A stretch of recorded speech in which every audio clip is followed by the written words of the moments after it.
¿Qué tal, estimados estudiantes? Tengan ustedes un buen día. Les habla su profesor de geografía, Andrés Benítez, para en esta oportunidad nosotros tratar el tema de cartografía, que junto a la geodesia, el tema que tratamos en la sesión anterior, forman parte de la geografía matemática.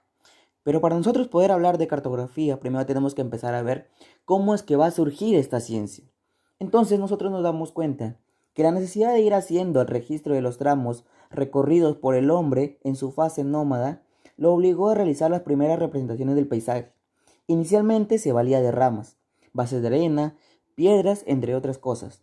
Luego, cuando se volvió sedentario, era necesario organizar el territorio habitado. Entonces surgen los primeros planos de aldeas y luego de las ciudades. Posteriormente tuvo que representar superficies cada vez mayores y surgen los mapas y cartas. Los griegos sentaron las primeras bases de la cartografía científica, pues determinaron la forma de la tierra y desarrollaron coordenadas. Claudio Ptolomeo fue uno de los primeros en dar los aportes en este caso. En la Edad Media, los escritos de Ptolomeo fueron traducidos por los árabes, quienes corrigieron, ampliaron y profundizaron la información existente. Con la incorporación de la brújula, el astrolabio, el sextante y la matemática a la cartografía, se fue precisando la orientación, ubicación y representación de los lugares. Con los viajes descubridores en los siglos XV, XVI y XVII se ampliaron las dimensiones de lo conocido, pues había que incluir al Nuevo Mundo. Es por este tiempo que surge la cartografía renacentista, sobre todo con científicos y difusores como Mercator, Ortelius, Américo Vespucio, entre otros. Luego la imprenta, aporte de los chinos y perfeccionada por Gutenberg, facilitó la impresión de una gran cantidad y variedad de documentos cartográficos, publicándose así los primeros atlas. ¿Y qué es un atlas? Es un compendio de mapas. Ahora, si nosotros hablamos de cartografía, nos damos cuenta que debe existir un padre en este caso. ¿Quién es el padre de la cartografía? Anaximandro. ¿Por qué se le considera a Anaximandro como el padre de la cartografía? Porque fue la primera persona en construir un mapa mundi. Bien, ahora vayamos a un concepto en específico de la cartografía. La cartografía se entiende como la ciencia que brinda conocimiento para la confección, lectura y utilización de mapas o cartas geográficas. A su vez, también se le conoce como la ciencia que nos enseña a representar de manera total o parcial el globo terráqueo en una superficie plana. Ahora, cuando hablamos de cartografía nosotros tenemos que hablar de unos elementos que forman parte. Entre ellos tenemos el globo terráqueo, los mapas, los planos, los croquis, ¿sí? Las cartas geográficas. Primero empezamos a hablar de un globo terráqueo. ¿Quién fue la primera persona en construir un globo terráqueo? Crates de Malos. Pero hay que tener en cuenta un dato muy importante, que en 1492 se construyó la primera esfera terrestre moderna. ¿Quién construyó esta esfera terrestre moderna? Martín Bellaín. Bien, en el año de 1492. ¿Qué es un globo terráqueo? Un globo terráqueo es un modelo a escala tridimensional de la Tierra, siendo la única representación geográfica que no sufre distorsión. Es la representación más exacta de la Tierra, pues conserva forma, área y distancia. A su vez, este globo terráqueo es genérico. ¿Por qué decimos que es un globo genérico? Porque representa los océanos, los continentes y los países. El globo terráqueo tiene unas características. ¿Cuáles son? Primero, que no se pueden ver ambos hemisferios al mismo tiempo. Como es pequeño, contiene poca información. Su manejo para viajeros resulta dificultoso. Se elabora a escala pequeña. Presenta el eje de rotación inclinado, permitiendo observar el movimiento de rotación terrestre. Ahora veamos los mapas. ¿Qué pasa con los mapas? Los mapas son representaciones planas de carácter convencional con una información selectiva y sintetizada. Representan grandes áreas, son bidimensionales. ¿Por qué? Porque determinan la latitud y longitud de un lugar. El mapa utiliza una escala pequeña ya que abarca mayor espacio, que puede ser de dimensión regional, continental o mundial. Hay que tener en cuenta que ningún mapa es perfecto. Los mapas se quedan obsoletos. El mundo no deja de cambiar tanto físico como culturalmente. Además, los mapas son parciales. ¿Por qué? Porque los mapas no muestran todos los detalles de una zona geográfica determinada. Bien, sigamos entonces. Tipos de mapas. En esta parte, nosotros identificamos dos tipos de mapas. Primero, los mapas topográficos, que es el que representa gráficamente los principales elementos que conforman la superficie terrestre, como vías de comunicación, entidades de población, hidrografía, relieve, con una precisión adecuada a escala. Luego tenemos los mapas temáticos, que se entiende como un mapa de propósito particular, cuyo contenido puede abarcar desde información histórica, política o económica hasta fenómenos naturales como el clima, la vegetación o la geología en este caso. Tenemos que tener en cuenta de que un mapa siempre va a tener sus elementos. ¿Cuáles son los elementos de un mapa? Las coordenadas geográficas. ¿Y qué son las coordenadas geográficas? El conjunto de paralelos y meridianos. Recordemos que los paralelos son aquellos trazos horizontales y los meridianos son aquellos trazos verticales. Luego tenemos la rotulación. En este caso, la rotulación se entiende como las inscripciones de los nombres dentro de un mapa. ¿Sí? También tenemos lo que es el título de este mapa. Supongamos, si vamos a representar un aspecto político, tenemos que poner mapa político. Si es del Perú, mapa político del Perú. Luego tenemos también el recuadro. En este recuadro, nosotros vamos a ubicar la parte general del mapa. ¿Qué quiere decir eso? Si nosotros estamos haciendo un mapa, supongamos de Piura, en este caso, en este recuadro vamos a ubicar el mapa del Perú, señalando dónde se encuentra Piura. Bien, ahora, este recuadro tiene una posición en el mapa, donde se va a encontrar en la parte superior derecha. ¿Listo? Ahora, todo mapa tiene que ser reconocido por su autor. Bien, y este autor tiene que ir ahí cuando nosotros elaboramos un mapa. Tiene que ir en la parte inferior externa del mapa. Bien, luego también tenemos la orientación. ¿Qué quiere decir la orientación? La brújula en este caso. Señalar, ¿qué cosa? Los puntos cardinales. Esto nos va a permitir la ubicación en el espacio. También encontramos las orlas. ¿Qué es una orla? Una orla son aquellas líneas que en este caso se encuentran rodeando el mapa. Bien, es el marco del mapa, entendiéndolo de esta forma, conformado por dos o más líneas de diferente espesor. Nos va a permitir la ubicación de un lugar mediante las coordenadas, pues ofrece los grados de latitud y longitud. También tenemos la escala gráfica o la escala numérica. Bien, la escala gráfica y la escala numérica lo vamos a ver ya más adelante de forma detallada. ¿Listo? Ahora veamos también qué es una proyección. ¿Sí? Las proyecciones es aquel sistema plano conformado por meridianos y paralelos sobre los cuales se puede dibujar un mapa. Según el tipo de proyección, los paralelos pueden ser curvos o rectos. Hay que recordar que toda proyección presenta sus limitaciones, pues no presenta, en este caso, forma, área y distancia al mismo tiempo. Aquí les he puesto unas imágenes, ¿sí?, de aquellas proyecciones que vamos a tratar. La proyección cónica, la proyección azimutal y la proyección cilíndrica. Veamos primero, en este caso, la clasificación de las proyecciones. Encontramos dos tipos, según su utilidad y según su origen. Bien, según su utilidad nosotros vamos a encontrar las proyecciones conformes o isogonales, las proyecciones equivalentes o equiáreas, y también las equidistantes o anafilácticas. Veamos primero qué es una proyección conforme o isogonal. Aquí nosotros tenemos que tener en cuenta que los meridianos y paralelos deben ser perpendiculares como en la esfera y los ángulos iguales a los de la figura de esta. Por lo tanto, las figuras del mapa serán semejantes a las de la esfera. Es importante porque conserva la forma de los relieves representados, pero solo en las zonas centrales del globo, pues a medida que nos alejamos de ella, se va produciendo grandes deformaciones. Si el mapa se va a usar para navegación marítima, se debe usar la proyección de Mercator, que es la más conocida. Luego tenemos las proyecciones equivalentes o equiáreas, que nos dice que las superficies limitadas entre dos paralelos y dos meridianos consecutivos se hallan en todo el mapa en la misma relación que en la superficie de la esfera. En suma, podemos decir que conservan el área y se suelen usar para evaluar las superficies de las diferentes regiones. Pero el problema radicará en que no podrán representar las formas semejantes a las de la esfera, ya que los ángulos no serán conservados.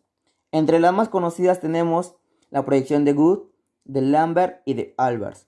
Bien, ahora también tenemos la proyección equidistante o anafiláctica, en donde las distancias de los mapas son proporcionales a las registradas en la esfera, pero solo conservan las distancias más cercanas al centro de la proyección. Entre las más conocidas tenemos la proyección polar y la proyección nómica. Bien, la proyección conforme conserva forma, equivalente conserva área y equidistante conserva distancia.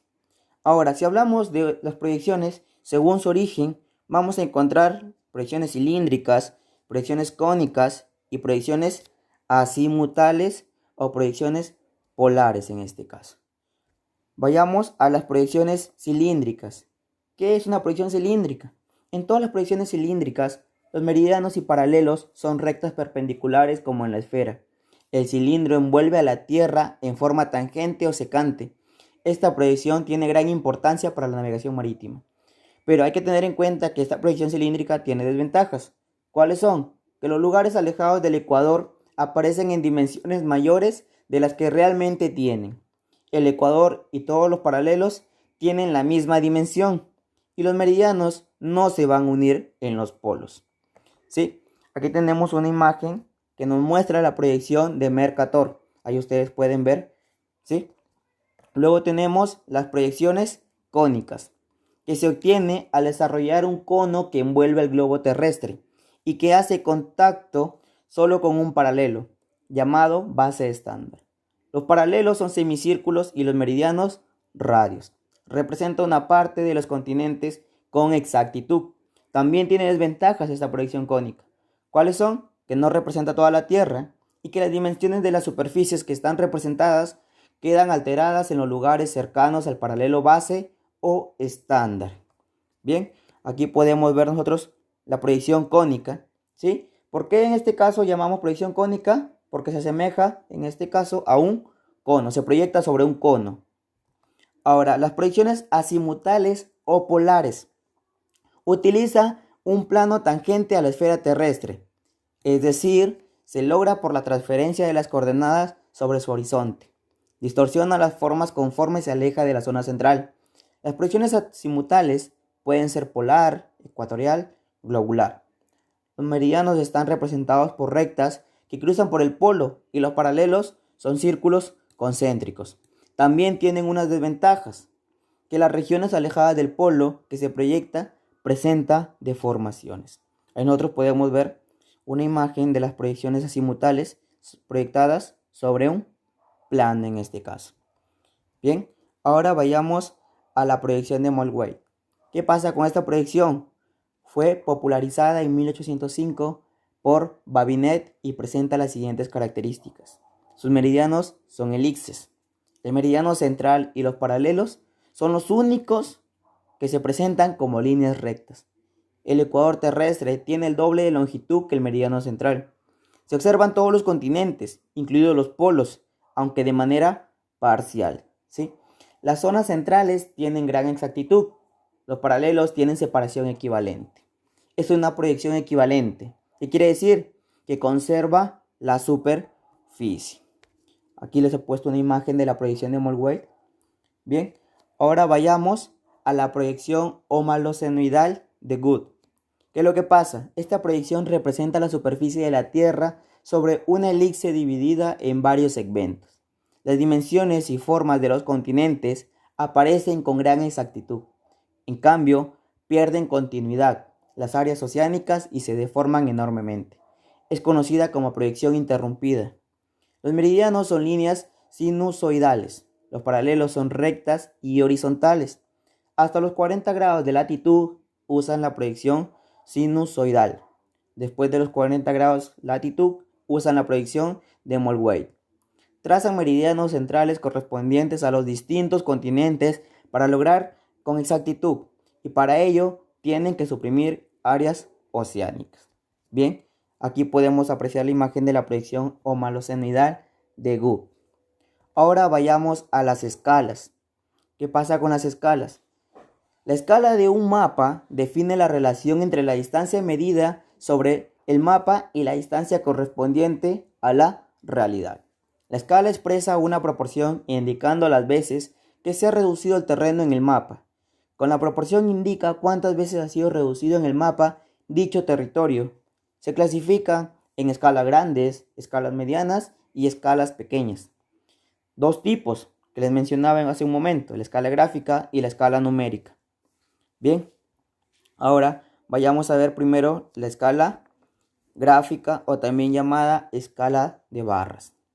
Esta escala es la que aparece en la leyenda de los documentos cartográficos en forma de barras, mediante líneas paralelas, graduadas y numeradas en kilómetros.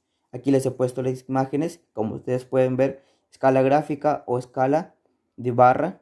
Bien, luego tenemos la escala numérica o también llamada fraccionaria, que se expresa normalmente mediante una fracción en donde el numerador es la medida en el mapa y el denominador la medida correspondiente en el terreno. En los mapas se representan en cifras. Por ejemplo, ahí les he puesto 1 sobre 100, 1 sobre 1000, 1 sobre 100.000. Ahora vayamos a ver la imagen. ¿Sí? Ahí ustedes pueden ver la fracción. El 1, la distancia en el mapa vendría a ser, y el 500.000, la distancia en el terreno. Tamaño de la escala, ¿sí? Escala grande, escala mediana y escala pequeña. Ahora, los mapas también presentan símbolos convencionales o llamados símbolos cartográficos. ¿Qué son estos símbolos? Son representaciones gráficas convencionales que permiten realizar la lectura de un mapa. Estas representaciones se refieren sobre todo a obras humanas y elementos naturales. Encontramos símbolos de línea, donde la representación del elemento se realiza a través de una sucesión de puntos, es decir, líneas. Luego también encontramos símbolos de puntos. El tamaño del punto indicará las dimensiones de lo representado.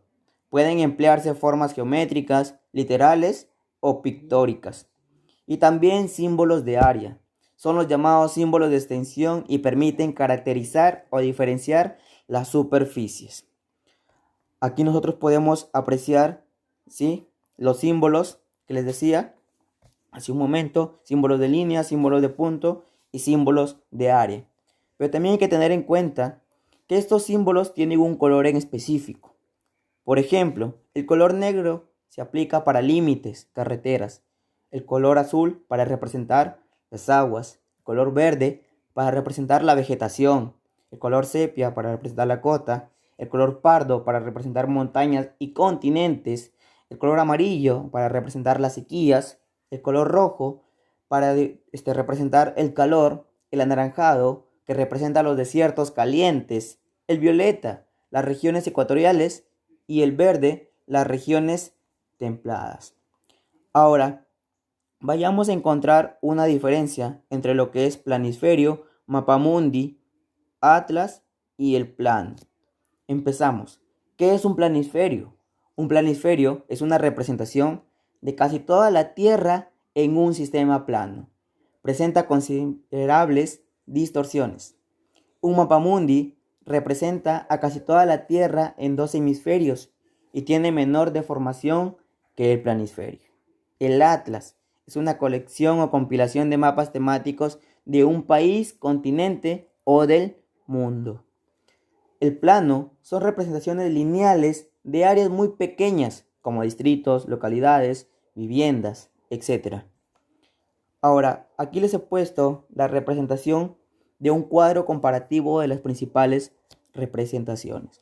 ¿Sí? Ustedes pueden ver ahí en la primera parte que tenemos mapas, cartas y planos, ¿sí? Y podemos ver la superficie que representa, los aspectos que muestran, la información, las dimensiones, la escala y la deformación de cada una de ellas. Supongamos, si nosotros vamos a ver lo que son mapas, hay que tener en cuenta que presentan aspectos muy genéricos, que la escala que se utiliza es pequeña y la deformación en este caso va a ser mayor. Bien, si hablamos de cartas geográficas, hay que tener en cuenta que en este caso la escala ya va a ser mediana y la deformación va a ser regular. Las dimensiones que se utilizan en este caso son tridimensionales. ¿Qué quiere decir eso? Que vamos a utilizar la longitud, la latitud y la altitud.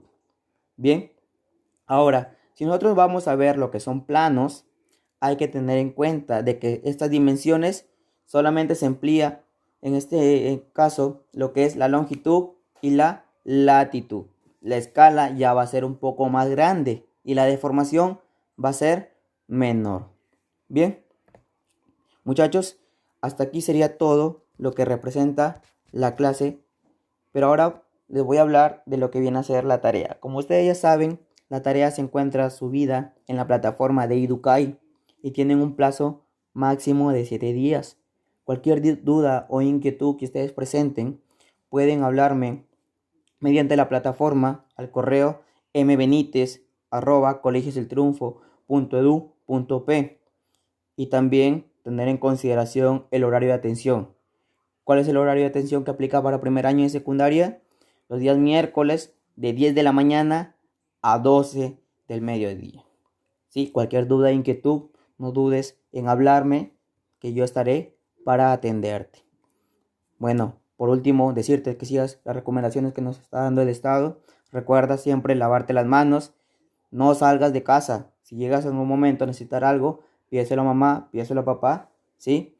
Tú, por favor, no te expongas. Bien, nosotros también estamos trabajando porque tú tengas un bienestar en estos momentos, porque la educación no se quede atrás. Eso sería todo, muchachos, por ahora. Cuídense mucho. Esperamos poder vernos pronto.